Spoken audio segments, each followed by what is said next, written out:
Yun, meron tayong quick total.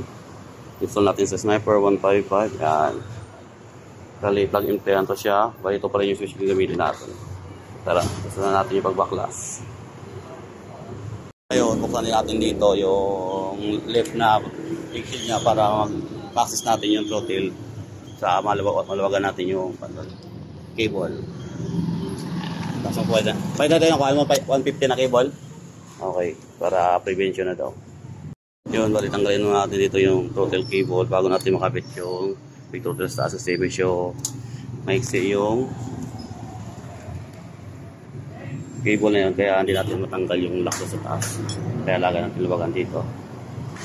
Yung isang cable lang, pwede na yan para mag-distance. Ayun, sa quick throttle, hindi natin ikabalik yan kasi pag dito sa Sniper V1, gamitin natin ito lang yung plastic lang para hindi tayo magpalit ng switch. Tara, kaya natin yan. Yun, tanong sir kung anong pinagkaiba ng quick throttle ng stock saka yung quick throttle na UMA. Baling kanya, yung circle niya mas malaki yung bilog ng quick throttle kumpara mo sa stock. Pansin nyo. Kaya konting piga lang full na agad. Yun, okay na nakabit natin dito. Ayan, pwede siya rin takpan. Balik natin doon yung sa ilalim.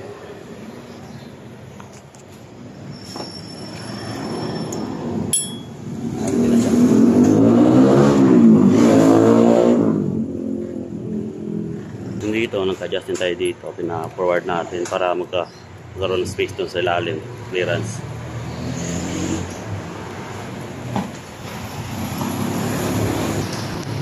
Then,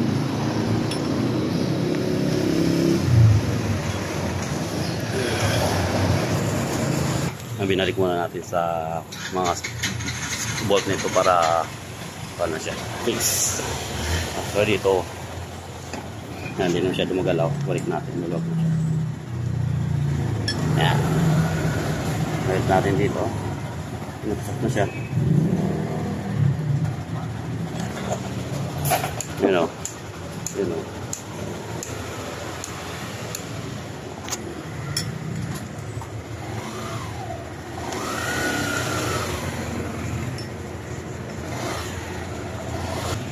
Ayun, okay na, nakagawa natin yan, no?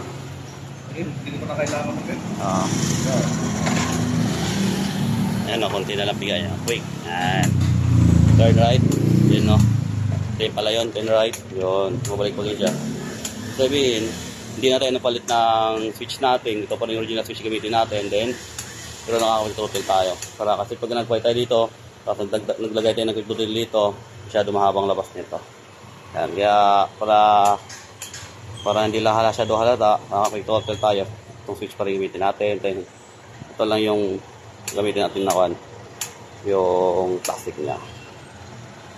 Okay na, pasok, Sniper 155. Plug and play lang po yung ating quick throttle o mga throttle. Adjustin tayo dito para may pasok natin. Ayos.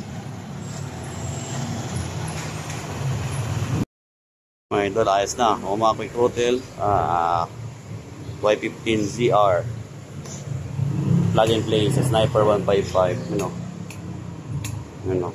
So, complete lang yung pigaw. Ginawa natin dito, hindi natin nilagay yung stainless na dito ng kasama ng quick throttle. Ang ginawa natin para maging plug and play lang siya, tapos para wala na ibang palitan na switch or cable. Yan, yung bakal tinanggal natin, yung kinawal natin yung plastic sa loob. Ang quick throttle niya lang, tapos nilalpak natin dito. Plug play naman siya, yun, no? Yan. Yan. Yan. Ayos.